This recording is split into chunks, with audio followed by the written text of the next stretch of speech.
नमस्कार दोस्तों, आप देख रहे हैं न्यूज लाइव 24। राहुल गांधी की भारत जोड़ो न्याय यात्रा बिहार के पूर्णिया के पहुंची पूरी तरह से श्रेय और शिकार की कहानी पर टिक गई। एक तरफ जहां उन्होंने नीतीश कुमार पर जमकर हमला बोला, तो वहीं खुद को ओबीसी का हितैषी बताने लगे। अगर मैं आज आपसे पूछूं कि इस देश में ओबीसी समाज की आबादी कितनी है, आप इस सवाल का जवाब नहीं दे सकते। दे सकते हैं? कोई नहीं जानता। देश की सरकार को चलाते हैं 90 अफसर हैं, आईएएस के अफसर हैं। 90 में से 3 ओबीसी वर्ग से आते हैं। और अगर 90 अफसर पूरे के पूरे बजट के बारे में निर्णय लेते हैं, तो ये ओबीसी अफसर 100 रुपए में से 5 रुपए का निर्णय लेते हैं। राहुल ने बिहार में गठबंधन टूट की कहानी भी बताई और देश में ओबीसी समाज की भागीदारी भी। राहुल थोड़ा सधे अंदाज में सीधे हमलावर दिखे। मैंने नीतीश जी से साफ कह दिया कि देखिए, आपको जाति जनगणना बिहार में करनी पड़ेगी, हम आपको छूट नहीं देंगे। और आरजेडी ने, हमने यह काम नीतीश जी पर दबाव डाल के किया। अब क्या हुआ? अब दूसरे साइड से प्रेशर आया। बीजेपी नहीं चाहती कि इस देश का एक्सरे हो। डरते हैं एक्सरे से। दूध का दूध, पानी का पानी हो जाएगा।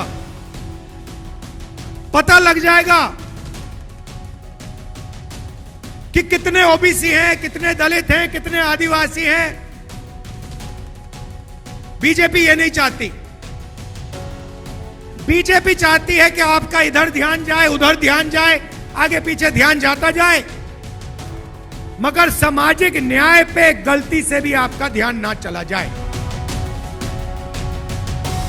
कांग्रेस के युवराज ने बिहार की जातिगत जनगणना को खुद की पहल बताते हुए कहा कि अब देश में भी जातिगत जनगणना होनी चाहिए। उन्होंने कहा कि देश का एक्सरे कराने से ओबीसी समाज की भागीदारी तय होगी। मैं सिर्फ ये कह रहा हूं कि समय आ गया है कि हिंदुस्तान का एक एक्सरे हो जाए।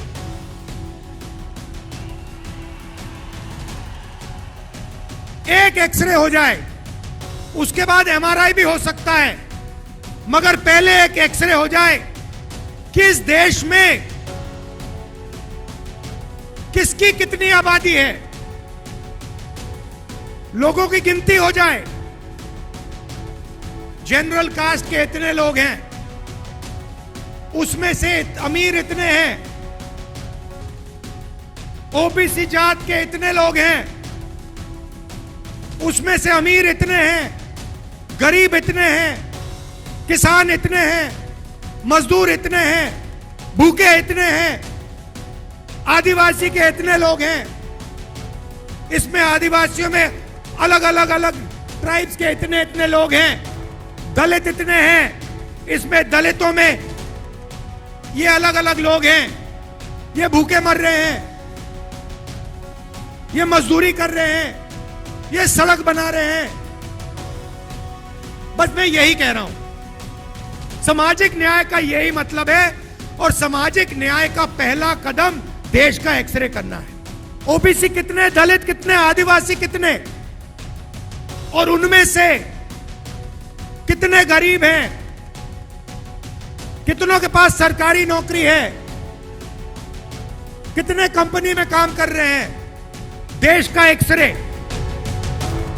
इतना ही नहीं, राहुल ने स्टेज पर पहनाए गए मखाने की माले के जरिए आर्थिक न्याय की बात पर भी बल दी। ये तकरीबन 10 किलो का है, ठीक है? इसको यहां रख दीजिए। ये बिहार के गरीब किसानों का खून पसीना है। सही बात है। ये बिहार के गरीब लोगों ने अपना खून पसीना देकर, घंटों पानी में बैठकर ये हमें दिया है। 10 किलो का है ये। आपको मालूम है ये अमेरिका में कितने का बिकता है? बिहार का किसान 250 रुपए किलो के बेच रहा है, मतलब 2500 रुपए 10 किलो के लिए। 1.5 लाख रुपए के लिए ये अमेरिका में बिकता है, और यहां पे हमारे किसान को 250 रुपए प्रति किलो, 2500 रुपए 10 किलो के लिए। मैं आपसे पूछना चाहता हूं, ये पैसा जा कहां रहा है? ये जा कहां रहा है? किसके हाथ में जा रहा है? ये किसान के हाथ में तो नहीं जा रहा ना। तो ये देखिए, इसको कहते हैं आर्थिक अन्याय, और ये हर चीज में हो रहा है। गठबंधन की गांठ क्या ढीली पड़ी? राहुल जो नीतीश को पीएम मटेरियल बताने में जुटे थे, वो उनकी जरूरत को भी खारिज कर दिए। राहुल की न्याय यात्रा हो या मोदी सरकार की चाल, हर दांव पर नजर रखेगा आपका न्यूज लाइव 24। 24 घंटे की हलचल और हाल चाल के लिए देखते रहिए न्यूज लाइव 24।